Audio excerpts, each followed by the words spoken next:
ശബരിമല സ്വർണ്ണക്കൊള്ളയിൽ പുരാവസ്തു മാഫിയ തലവൻ ഡി മണിയുടെ കൂട്ടാളി ശ്രീകൃഷ്ണനെ പ്രത്യേക അന്വേഷണ സംഘം ഇപ്പോൾ ദിണ്ടിഗലിൽ ചോദ്യം ചെയ്യുകയാണ്. തമിഴ്നാട് ദിണ്ടിഗൽ SIT നേരിട്ടെത്തിയാണ് ചോദ്യം ചെയ്യുന്നത്.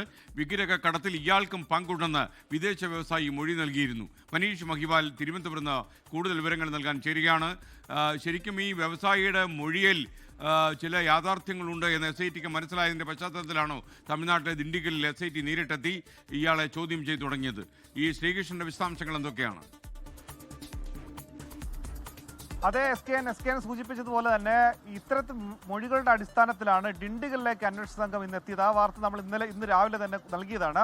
ഇതുമായി ബന്ധപ്പെട്ട SIT ദിണ്ടിഗലിലെത്തിയാണ് ഇപ്പോൾ ഡി മണിയുടെ, ഈ ബാലമുരുകൻ എന്നറിയപ്പെടുന്ന, അല്ലെങ്കിൽ ഡി മണി എന്നറിയപ്പെടുന്ന ബാലമുരുകൻ, ഇയാളുടെ വീട് ദിണ്ടിഗൽ തന്നെയാണ്. ദിണ്ടിഗൽ ഉള്ള ഒരു ശ്രീകൃഷ്ണൻ എന്ന് പറയുന്ന ഇയാളുടെ സഹായി അല്ലെങ്കിൽ സുഹൃത്ത് എന്നൊരാളെയാണ് ചോദ്യം ചെയ്തത്. ഏറ്റവും പ്രധാനപ്പെട്ട കാര്യം, ശബരിമലയിൽ നിന്നടക്കം ഈ പുരാവസ്തു മാഫിയയുമായി ബന്ധപ്പെട്ട് ഡി മണിക്ക് വേണ്ടിയിട്ടുള്ള എല്ലാ ഇടപാടുകളും കേരളത്തിലും മറ്റ് സംസ്ഥാനങ്ങളിലും അടക്കം നടത്തുന്നത് ഈ ശ്രീകൃഷ്ണൻ എന്ന് വിളിപ്പേരുള്ള ആളാണ്. ഇയാളുടെ യഥാർത്ഥ പേര് ശ്രീകൃഷ്ണൻ തന്നെയാണോ എന്ന് അടക്കം SIT പരിശോധിക്കുകയാണ്. ഇന്നലെയോടുകൂടി തന്നെയാണ് SITയുടെ ഒരു സംഘം ആദ്യം ചെന്നൈയിലെത്തി ഈ ബാലമുരുകൻ എന്ന യഥാർത്ഥ പേരുള്ള ഡി മണി, അത് ഡയമണ്ട് മണി എന്നും വിളിപ്പേരുണ്ട്, ദാവൂദ് മണി എന്നും വിളിപ്പേരുണ്ട്, ഇയാളെ ഇന്നലെ ചോദ്യം ചെയ്ത് പ്രാഥമികമായി ചോദ്യം ചെയ്തത്.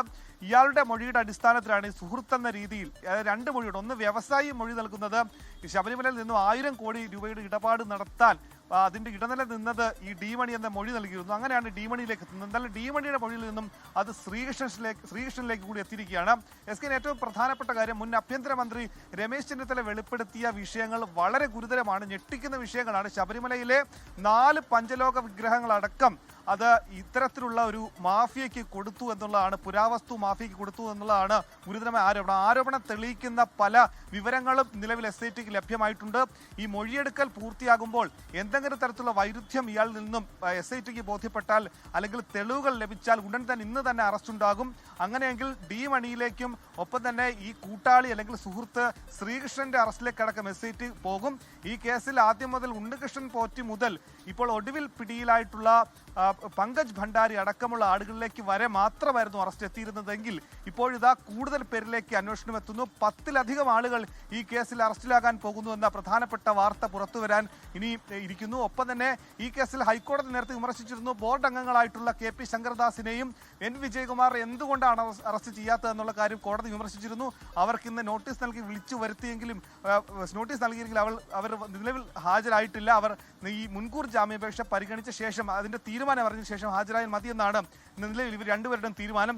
എന്താണെങ്കിലും ഇപ്പോൾ അന്വേഷണ സംഘം ഇതര സംസ്ഥാനത്തേക്ക് 2 ടീമായാണ് തിരിച്ചിരിക്കുന്നത്. ഒരു ടീം ചെന്നൈയിലും ഒരു ടീം ദിണ്ടിഗലിലുമാണുള്ളത്. SK.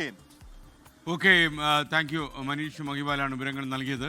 ലോകത്തെവിടെയായാലും ഏത് സമയത്തും 24 വാർത്തകളും ഓഗ്മെന്റഡ് റിയാലിറ്റി പാക്കേജുകളും എക്സ്പ്ലെയിനറുകളും വിശദമായി കാണാൻ ഞങ്ങളുടെ YouTube ചാനൽ നിങ്ങൾക്ക് സബ്സ്ക്രൈബ് ചെയ്യാം.